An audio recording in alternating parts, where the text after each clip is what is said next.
Now we'll do something new for the ERC meeting. As Court told you, we had a kind of internal competition amongst all the centers working with the education and outreach directors. We put out a call for nominations for 2 Testbed, student-led Testbed talks.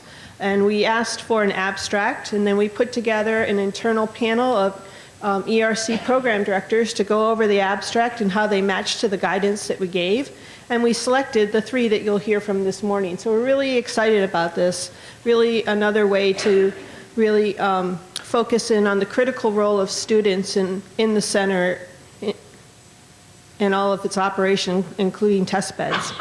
So the first speaker we'll have this morning is from the Smart Lighting ERC from Rensselaer Polytechnic Institute. Could we cue that up? Okay. And our speaker this morning will be Xiaozhang Zhang. Thank you. So here, and you see there, and your timer. Thank you. Good morning, everyone. The topic of my presentation is lighting and health. It is about circadian rhythm testbed. I'm Xiaozhang Zhang in Smart Lighting ERC at Rensselaer Polytechnic Institute.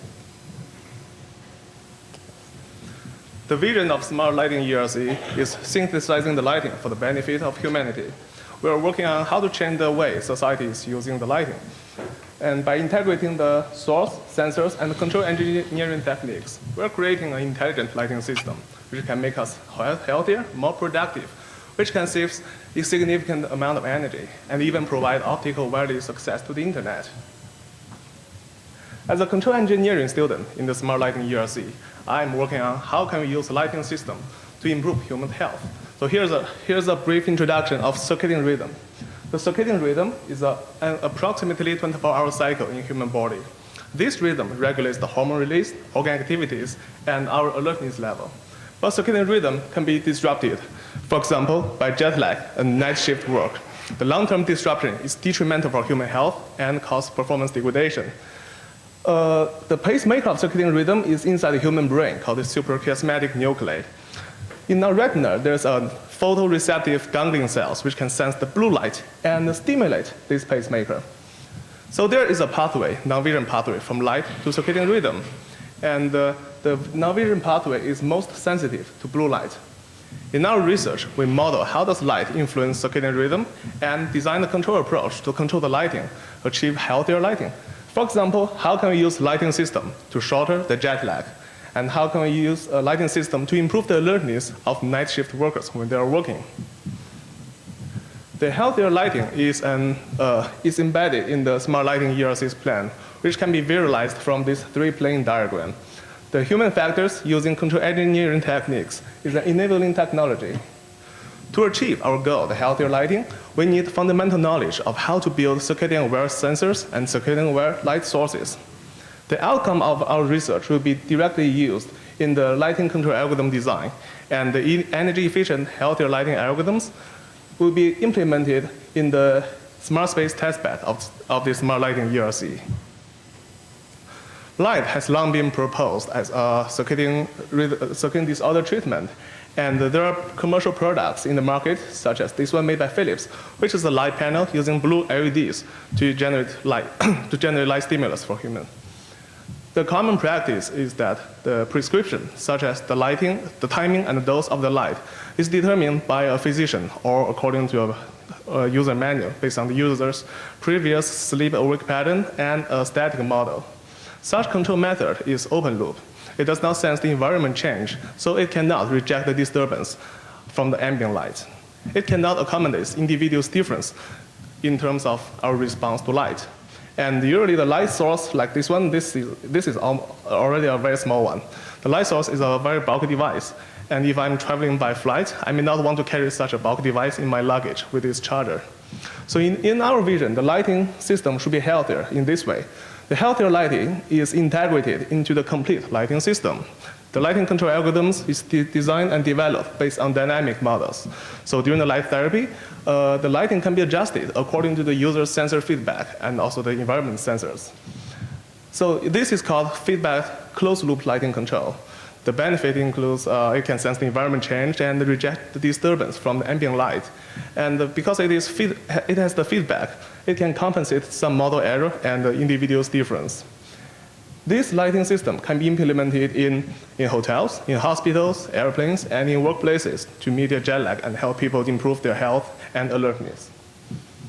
The circadian rhythm has been studied for decades, but the feedback control is still challenging. The challenges come from modeling and estimation. The existing circadian models can be classified as empirical models and biochemical models. The empirical models are developed by physiologists using nonlinear oscillators, such as Van der Waals oscillator, to describe how the circadian system responds to light. So the input-output model is light, and output is some kind of physiology process. These models are generalized model and they're average model. The parameter calibration for each individual is hard because it requires a lot of data from that individual. The biochemical models developed by the biologists are used to understand the science of circadian rhythm. It describes the interaction of a large number of proteins and genes, so the model is usually very complicated. Furthermore, the model outputs, such as the protein in the cell in the brain, is very hard to measure in real time and use as sensor feedback for circadian rhythm control. There are also challenges from circadian rhythm estimation. The physiology process generates very noisy data, so in the literature, most of the estimation method are batch method. Do all the experiment and take all the data, then do a batch analysis to extract the information we need. For example, this is rat locomotor activity data. So x-axis is time, y-axis is the day. So people use line regression to linear regression to extract piecewise linear regression to extract the phase information from the activity onset. The batch method are usually more robust when the data is noisy, but it causes a huge time delay in the control loop, which is unacceptable for control applications. In our strategy to overcome these difficulties, we developed this adaptive recursive circadian estimator, and this estimator can extract information from the noisy and corrupted circadian data, and so the output is circadian phase. Furthermore, it is adaptive, so it can adapt to individual's parameter when the user is using it. Next, we consider the human being and this estimator as one system.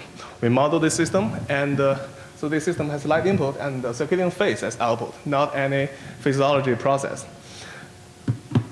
We control this system using feedback and working on stabilize this system output around our desired circadian phase. So the advantage of this method is the estimation is adaptive, and it can adapt to the individual's difference. And it is in real time. It can get very instant phase response. Furthermore, the control method does not rely on any particular circadian rhythm model. So we do not need to know the complex dynamics of human circadian rhythm. We just consider this whole thing as a black box to develop the control algorithm and validate when circadian rhythm data. So this is why we built circadian rhythm testbed to generate such data.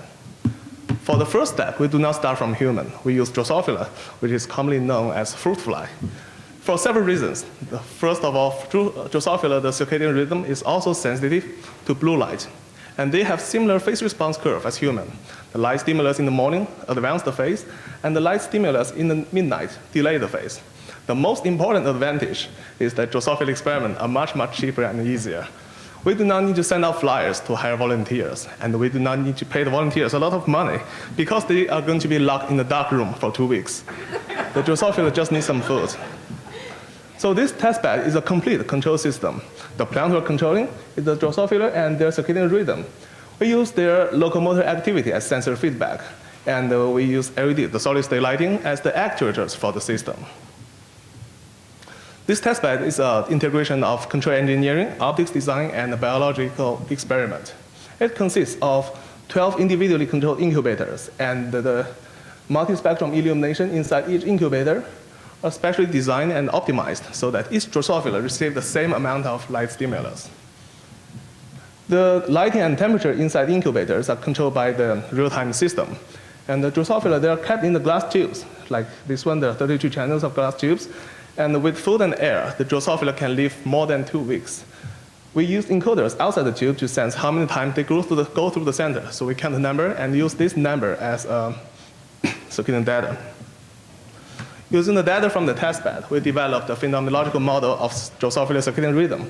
And motivated by challenges in the circadian rhythm estimation, we developed the adaptive circadian rhythm estimator, which can extract the phase. And we tested this estimator on Drosophila data and the rest data.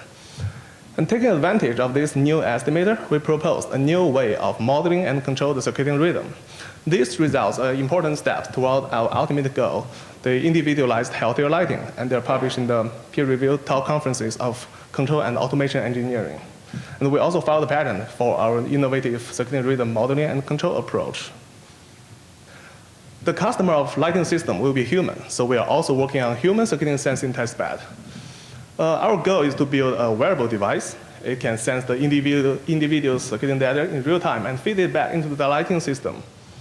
So we need to have some kind of signals to measure, and these signals can be used to compute the state variables of circadian system. So we call it circadian markers. For a human, there are several possible circadian markers we can use.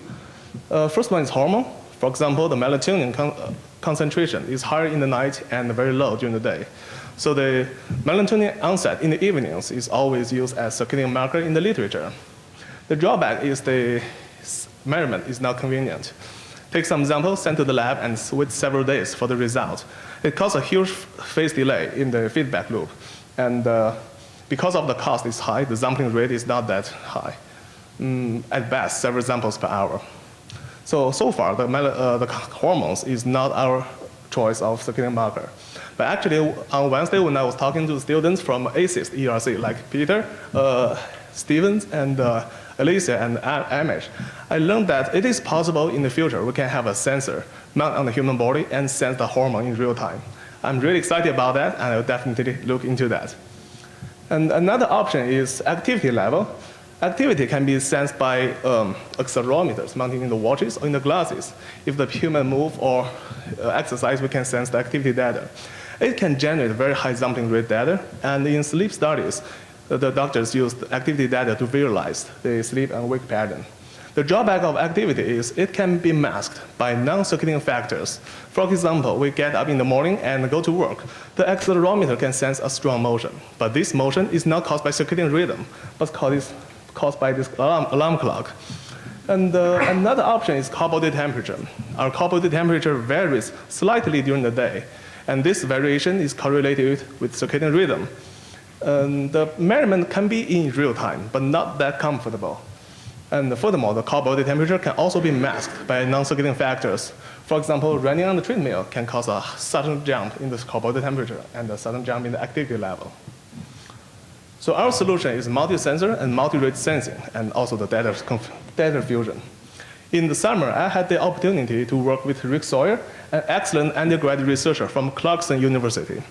In the initial investigation, Rick found that brain temperature can be used as a circadian marker. The brain temperature is closely related with core body temperature, but much, much more comfortable to measure. The two thermistors mounted on the forehead, and the brain temperature can be projected back using the thermal gradient. Rick also developed the wearable circadian sensing testbed prototype. This testbed is based on microcontroller. It can sense the brain temperature, ambient light, and activity level. It can be further connected to EEG sensing and heart rate sensing. The size of the board is like a credit card. In the future, if we use surface mount device, it can be much, much smaller. So it is really portable. In the future, this circadian sensing testbed device will be integrated with the Smart Lighting ERC's Smart Space testbed. The Smart Space testbed is a room and equipped with spectrum tunable lighting and simulated ambient light and the various kinds of sensors to detect the human activity and sampling the light field. Currently, this testbed is used for lighting control and estimation algorithm development and validation. In the future, this circadian sensing device will collect the individual's circadian data, and all this data will be processed by the circadian rhythm estimation and the lighting control algorithm to determine the intensity, spectrum, and spatial distribution of the lighting, so that the lighting will be visually comfortable, energy efficient, and healthier. As a summary, the vision of the smart lighting ERC is synthesizing the lighting for the benefit of humanity. And by integrating the sensors, source, and the control engineering, we're creating the lighting systems which can make us healthier, more productive, and saves energy. The lighting can influence the human circadian rhythm through the non-vision pathway. And the LED is an excellent light source because the spectrum and the intensity can be easily adjusted. So we use LED as the light source. And our approach is model-based feedback approach, which can compensate model error and reject the disturbance from the environment. We built the Drosophila circadian testbed, and using the data from the testbed, we propose a new circadian rhythm modeling, estimation, and control approach. And we're also working on human circadian sensing device, which will be integrated with the smart space testbed of smart lighting ERC in the future to demonstrate our ultimate goal, the individualized healthier lighting. Thank you.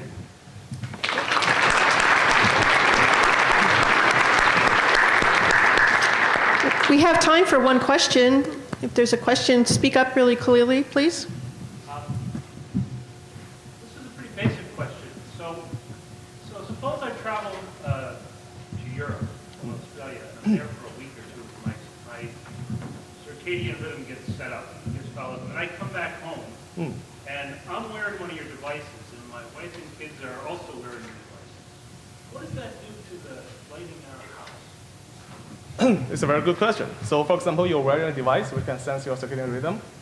And this device actually has a wireless connection to the lighting controller in your house. And our goal is to build the lighting system. It's not only connected to your house, but to your flight and to your hotel room. I guess what I'm asking is almost a policy question. I've got one circadian rhythm problem, and my family has the local baseline, right? Yes. How does the system dynamically respond to me and them at the same time? So Everyone else is coming in from a different time zone. Does the whole thing go? Like this meeting? Yes, for one scenario, yes. One scenario we're considering is the automotive industry. They have the night shift workers. So in that scenario, everybody is in the same workspace.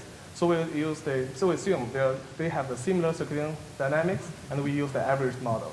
And for your case, And for your case, for example, three people in the family, and we can use the lighting system to determine the spatial distribution of the lighting. So each individual can receive different kind of lighting stimulus. Okay, well, let's thank our speaker.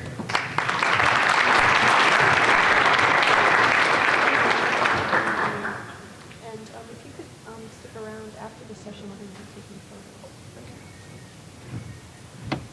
Okay.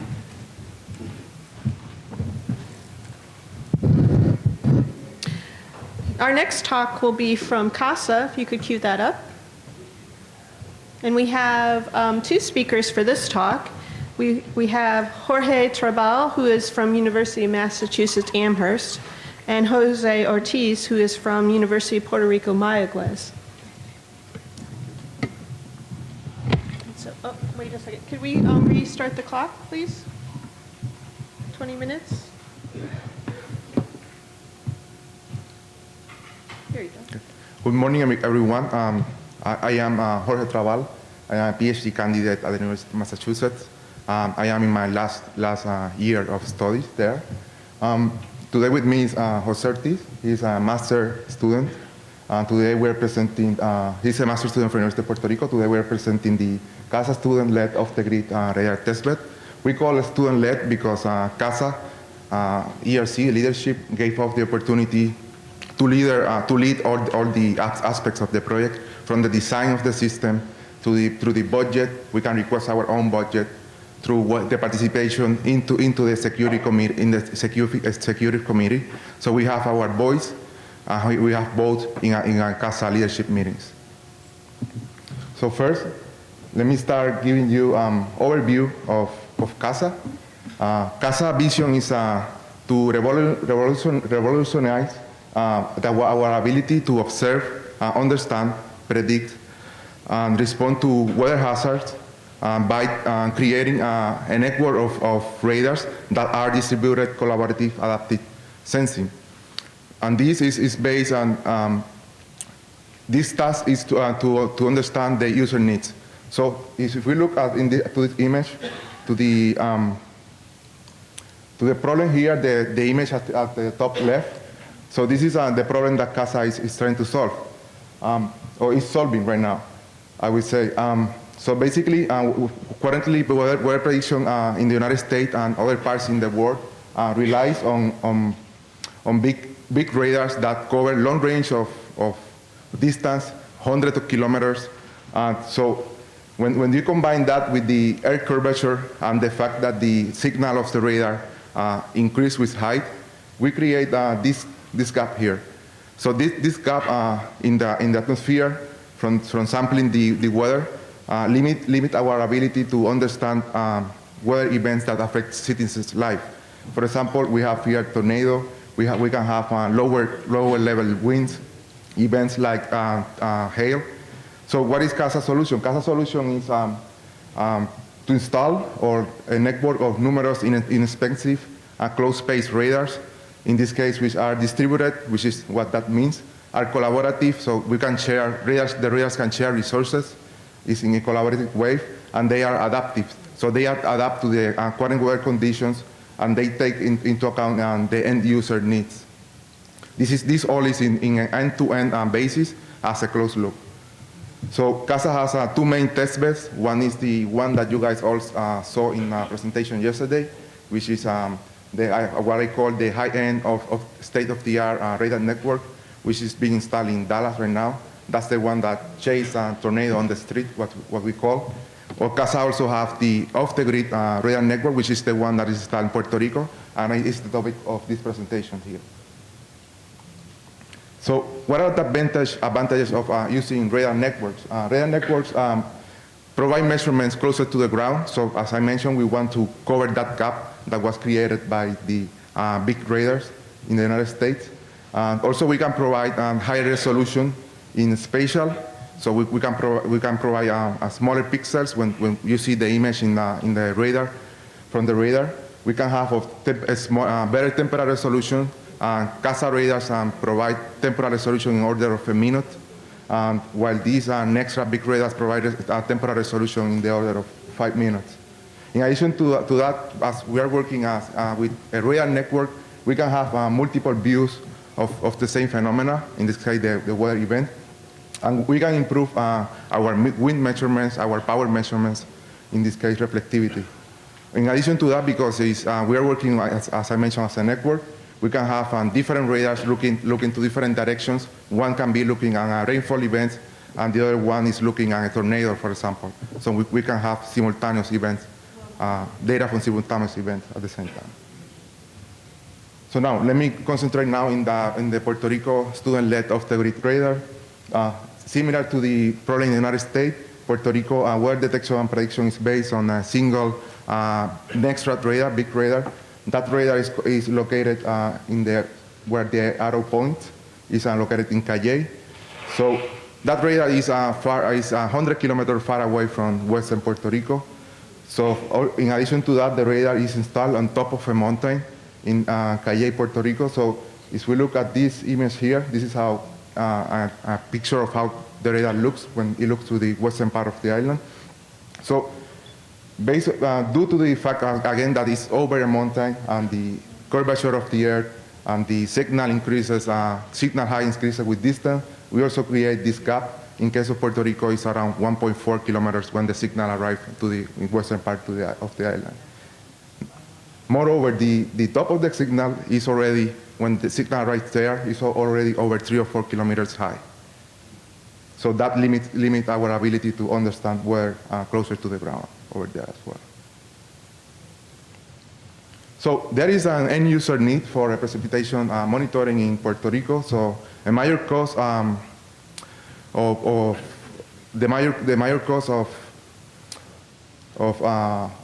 disaster in Puerto Rico is due because of long amount of rainfall in a short amount of time.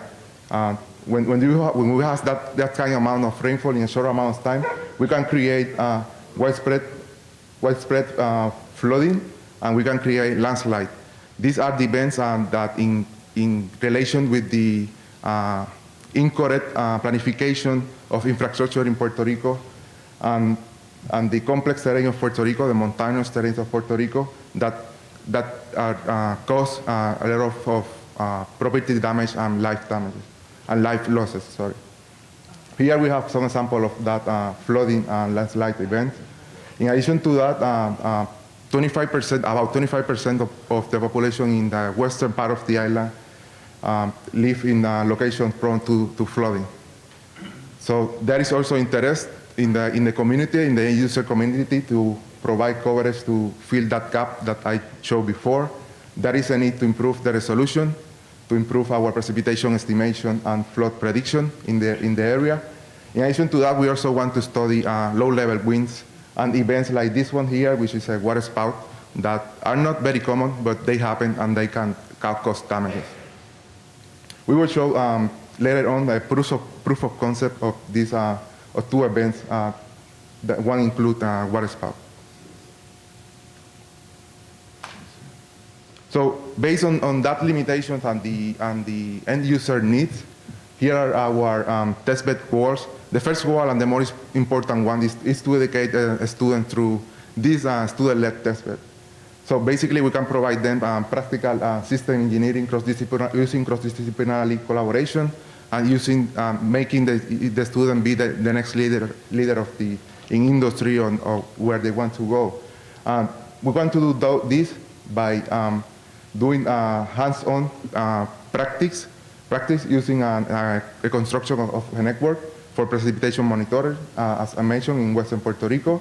So the radar were located, location were based using a vulnerability study that is based on physical and climatological analysis.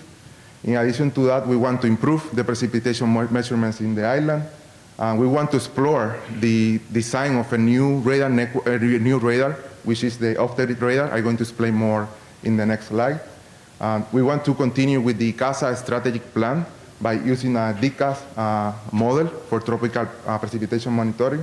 In addition to that, we want to provide our end users, in this case the National Weather Service and emergency managers, with important information that they can use in their models and to save people's lives. So here is a picture of our radar. We call off-the-grid radar because the radar can harvest the energy using solar power, as you can see here. And the radar communicates with the server at the university using a wireless point-to-point link network. As you can see in the image here, you have an antenna there. Here is our transceiver, basically, our computer. The radar is a low-cost, low-power radar. So the part cost is about $30,000. We are also working to do some modification in the system to see if we can load that to $20,000. So the radar, here are a lot of specifications. I don't want to go to all of them, but we use this radar to cover a range between 15 kilometers to 20 kilometers. The picture here, you see a comparison of our small radar, or tiny radar as we call them, with a big radar that is from Colorado State University. Professor Chandrasekhar allowed us to go there and basically use their big system, the state-of-the-art system, to calibrate our small radar. And you can see there the image for comparison. So this slide shows you the big picture. Here you see the installation of our 4 radars. As I mentioned, we decide on the location based on vulnerability studies. These studies were made by a social science student from the University of Delaware. We also made some simulations to find the physical vulnerability as well. We also have other instruments installed, like weather station, distrometers, and rain gauges. The weather stations that you see here in the center were donated by Vaisala, one of our industrial partners. So we collaborate with them very closely. In addition to that, we received a donation from EWR Radar that gave us a whole radar that we use for verification purposes. So that is our collaboration with the industry, and we also have collaboration with government partners, which are the National Weather Service, who are our end users. So we are basically providing them basically what we call a small QPE, so which means this is quantitative precipitation estimation instead of, this is qualitative precipitation estimation instead of quantitative precipitation estimation. That is because these radars provide much less accuracy than the state-of-the-art CASA radars. So that's we use a small Q here. And having some precipitation estimation is much better than having none data at some point. So in this slide here, I want to show you how we cover that gap that we have in Western Puerto Rico. So the yellow ones are our radars. I show you here 3 of the radars. And the red one is the NextRad big radar. So here you can see how we cover the lower atmosphere, and we cover that gap. So images at the bottom shows you the mean beam width of the radars. Basically, what I want you to take from this image here, that our mean beam width is about 100 meters, while their mean beam width, high beam width is about 1,800 meters. Sorry about that. Now I want to show you image, a sample from the data collected from our radar, and comparing that with data collected from the S-band radar. So here what you see is a composite of three of the radars at the same time. And to the right, you see the image from the big radar, the NextRad radar. One point I want you to take here or to look is how we can improve our resolution. In this case, you can see how the signature here, we can resolve the whole signature, while here you cannot resolve all the characteristics of that signature. In addition to that, we provide better spatial resolution. So these images were collected at a 2-minute spatial resolution, while this one was collected every 5-minute resolution. So now I'm going to let Jose explain you the proof of concept activity that we have with the National Weather Service. Good morning.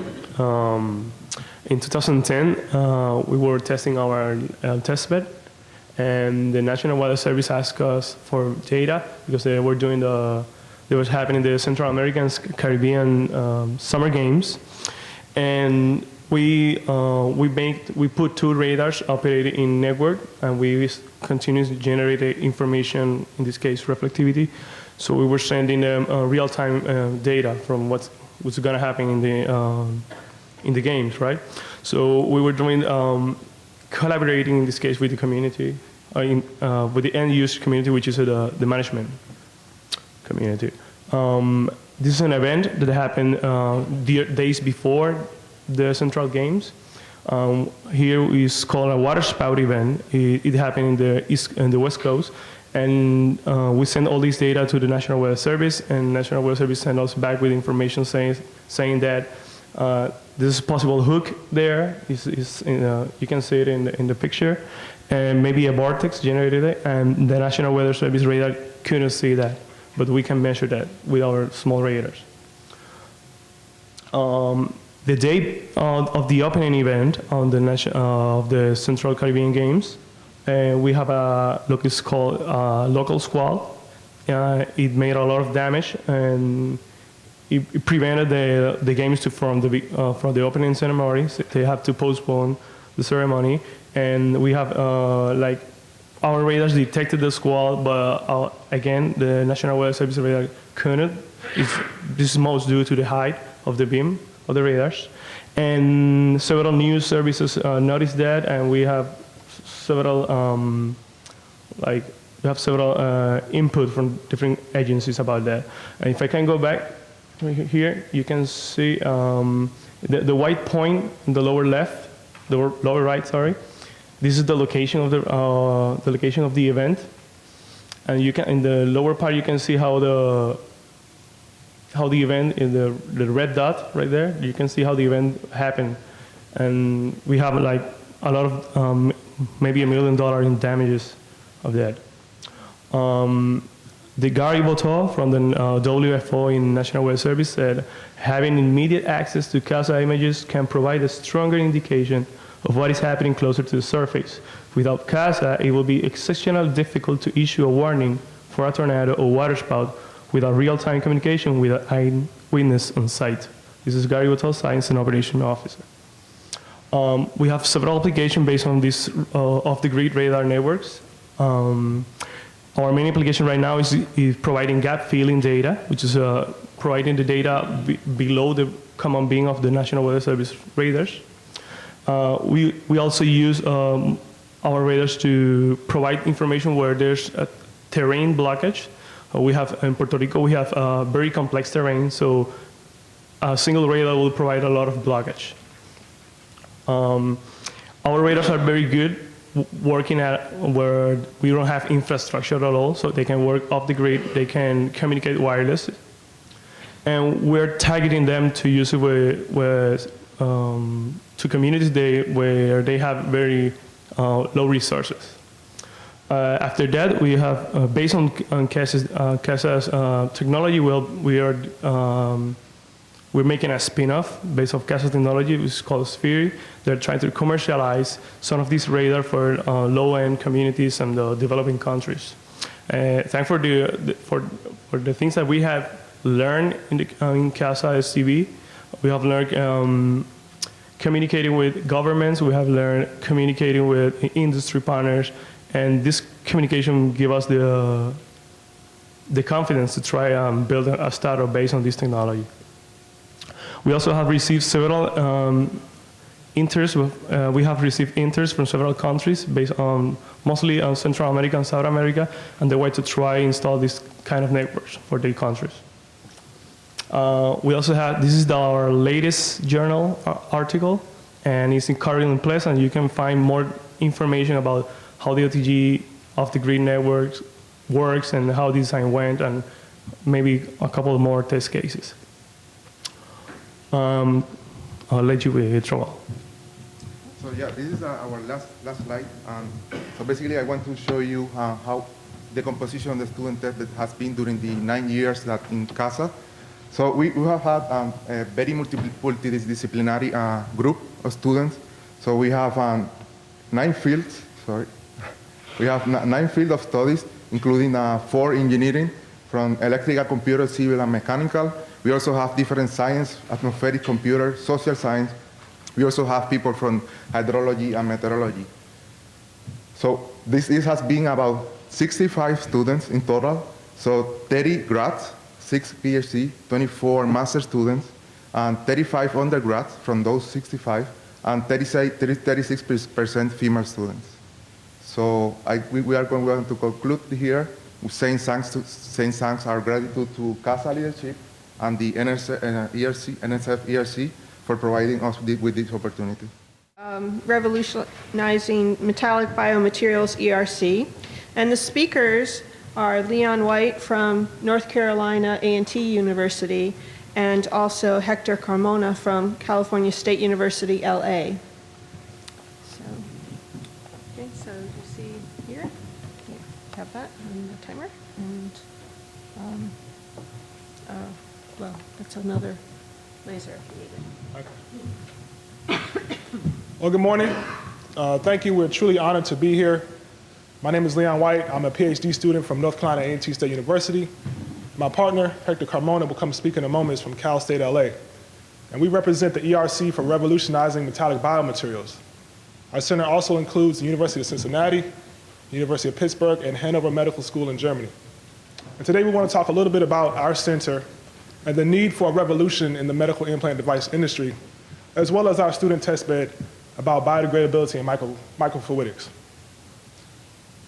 So our team, we're a very dynamic group of individuals. I wouldn't trade these guys for anything in the world. You already know a little bit about myself. Again, Hector will come speak in a moment. Aditya is actually a very brilliant high school student, and Abeo is actually a high school teacher in the local Greensboro community. And over the past 2 summers, they've all played a very integral role in the research activities of our center. So our center vision. Our center vision is basically 2 parts. In one aspect, we have research innovation, where we're developing new ideas which lead to new medical devices that improve the quality of life in human beings. And in doing that, we develop the workforce of tomorrow, the next generation to tackle the new society challenges that we face as a community. And so in the middle, we have our biodegradability test bed, which includes both aspects of our center vision. So we want to become a global leader in biodegradable metals. And in order to do that, we must develop an innovation ecosystem that enhances our center vision. Now, when we speak on global leader, in order to be a global leader, we must actually go global and think globally. In order to do that, we must actually go to these countries. So just last month, I returned from Chennai, India. With 3 other students in our center, we were able to visit with hospitals and talk with doctors about possible collaborations to develop our biodegradable implants for human beings and in their countries. And so I encourage all students to go global, which will help you to think global. And I must say that was a very humbling experience to go to that country, and I'm really thankful for that opportunity. We also must understand the global market. The global orthopedic device market is expected to grow by 9% annually to reach almost $50 billion by the year 2015. So clearly we're doing good things and we're in a good market for the next generation. And we also must partner with small businesses, which will help stimulate entrepreneurship, create new jobs that will continually allow us to push out new technological innovation.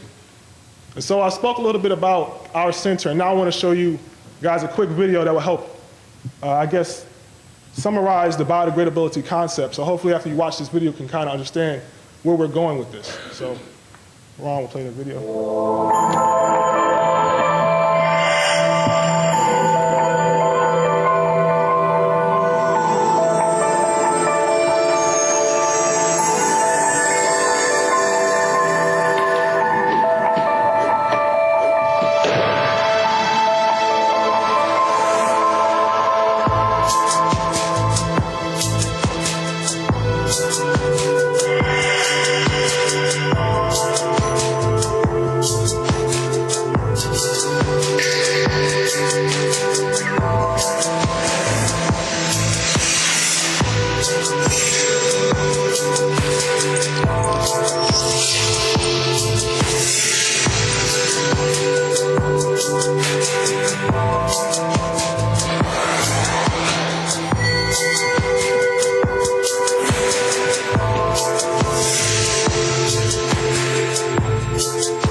Thank you. I must give full credit to Gazzy Studio for that video.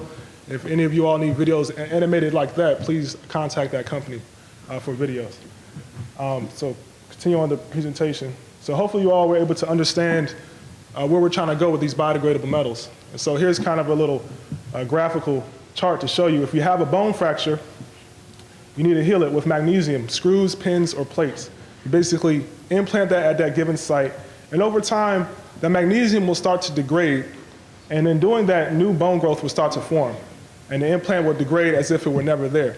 Now, magnesium, you may ask, well, why magnesium? Well, magnesium is essential to the human body.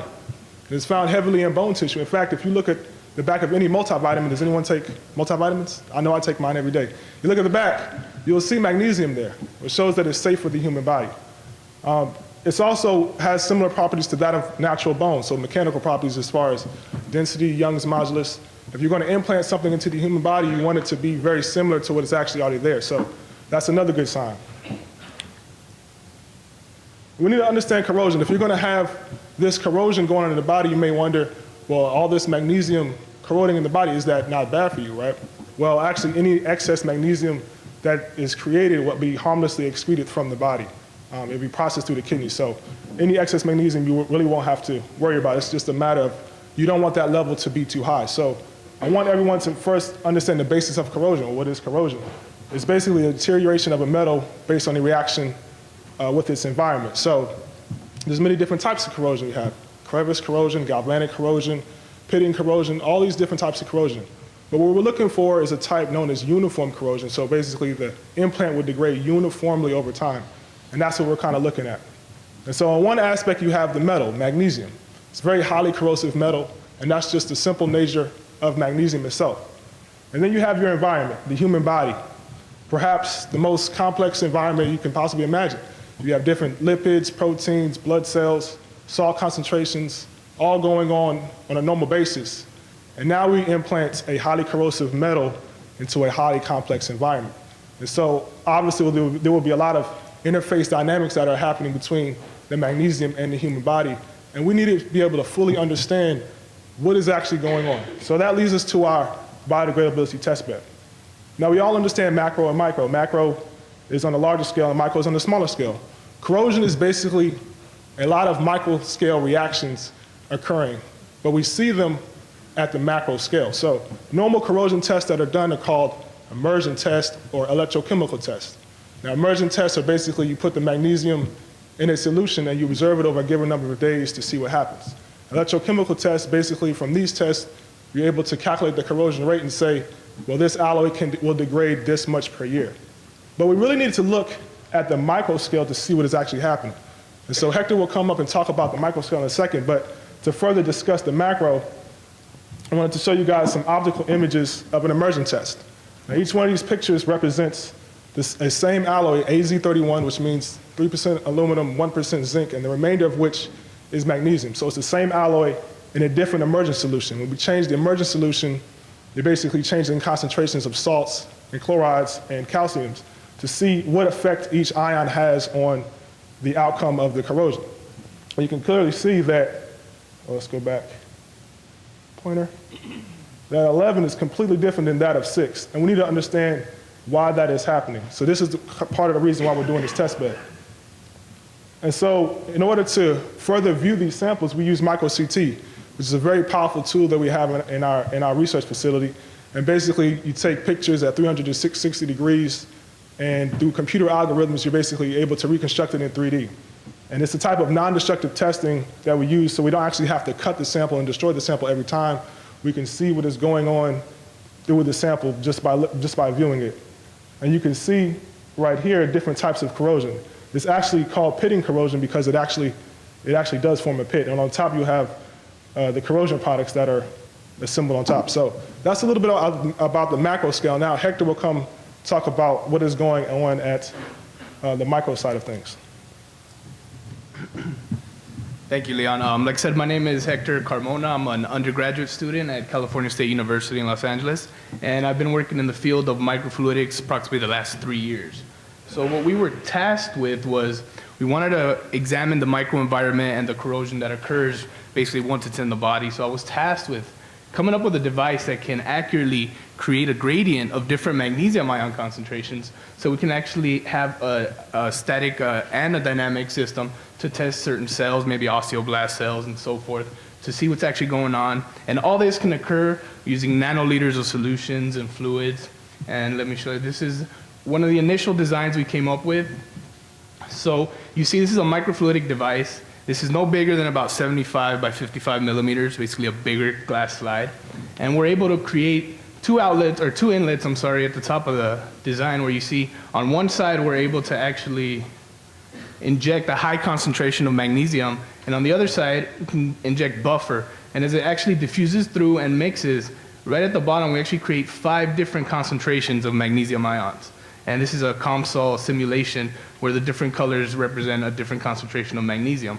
And in this little cell culture chamber, we call it, we can actually culture cells and expose them to the different concentrations of magnesium so we can observe the cytotoxic effects and certain other things. This allows us to look at the behavior, the spatial temporal behavior of differences in the volume of the media, the surface to volume ratios, pH changes, osmolarity, the different concentrations of magnesium, also surface passivation, hydrogen gas evolution. We're able to look at a number of different things.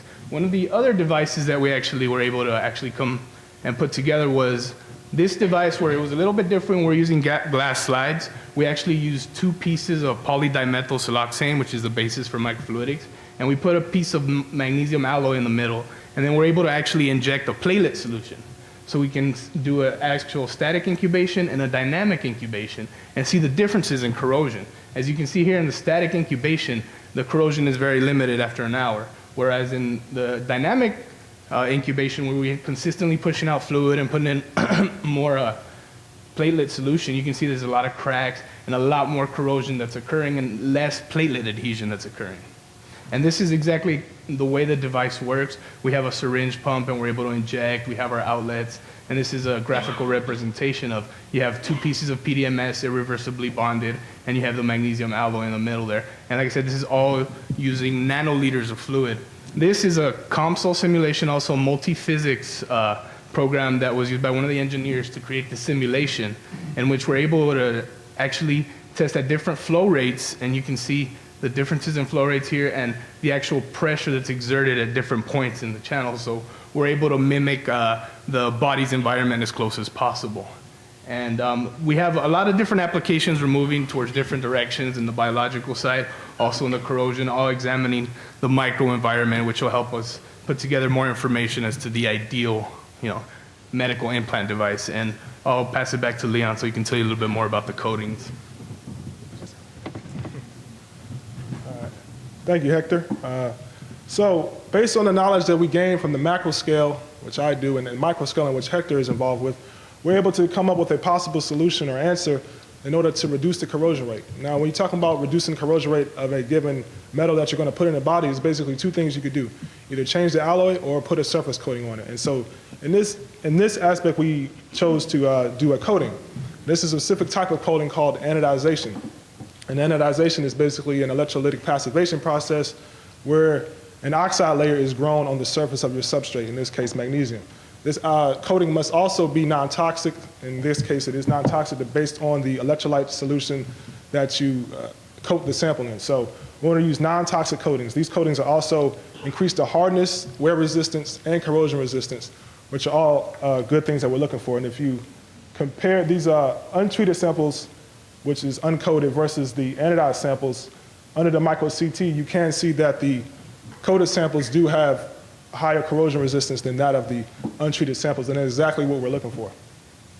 And so we take that knowledge, and then we have to implant these in vivo, or in life. Long before we can do human trials, we must do small animal testing. So at University of Cincinnati, our partner school, the implant was put into a rat, under the skin of a rat, and observed over a 12-week period. And we compared the untreated sample to that of the anodized sample over a 12-week period. And basically after this, we can see that there's no inflammation and no tissue damage, which is exactly what we're looking for. So this is very promising results, and leads us to believe that anodization is the next step that we'll take for these implants. And so to tie this all together, this is our strategic plan of the ERC, basically divided into 4 different thrusts.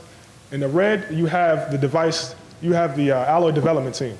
So they're the ones who develop all the alloys that we test in the labs. In the blue team, which is actually my team, so I'm kind of favorite to that team, we actually have processing and characterization. So we look at corrosion and possible coatings. And in the green team, we do functional biocompatibility. And the gray at the bottom is the device team. So we basically take industry advice and clinician advice in order to develop these new devices. And you saw the in vivo model, so this test bed kind of brings all aspects together to the in vivo models. And then the step after that, once we have promising in vivo results, we will then take it to clinical trials upon FDA approval, which we are working with the FDA to get that accomplished. And eventually we will be able to produce marketable devices and spin-off technologies from all of this research. And that's the goal of all our ERCs, is to produce marketable devices and spin-off technologies. So that's where we're kind of headed now. And then as a final note, to further mention team members who are unable to be here, we have Abeyo and Aditya. Again, Bayo is actually a high school teacher, and he was part of the U.S. Department of State Teachers for Global Curricula. So he was actually able to go to India and represent us out there. And he takes the knowledge that he gained in the lab experiences back to the high school to encourage the next generation of high school students to become the next doctors in this field. And Aditi is actually a very, very brilliant high school student who has been in the labs for the past 2 summers, as I mentioned before. And he's now applying to universities in biomedical engineering based off of what he did for the past 2 summers. So that's the kind of what we're looking at in our center. That's our test bed, and we're really looking to become global leaders in biodegradable metals. And through these test beds, we can do that. So thank you for your time.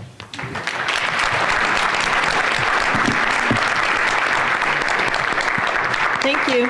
We have time for one question for this team. Everybody wants to go home. Okay. Well, with that, we're going. When you get to the point of seeking FDA approval, what do you think will be the biggest issues, the biggest hurdles that you have to face with that? So the question was, when we get to the point of FDA approval, what are the biggest issues or hurdles? And from my understanding, the biggest hurdle would be having to put a biodegradable metal into the human body. And they need to understand, they need to be able to fully understand how the corrosion occurs in the body. We actually have a meeting with them in the next 2 weeks, and they'll be sitting down at the FDA site and discuss. It's like a big think tank of all the big thinkers in the world on biodegradable metals to discuss what steps need to be taking place, because at this point there is no document saying that this is the allowable corrosion rate of magnesium in the human body. So they need to be able to fully understand that long before these goes to clinical trials. So that's probably the biggest hurdle, getting them to understand and to be fully on board with us as a center. So. Well, let's give a thank again for all of our student speakers.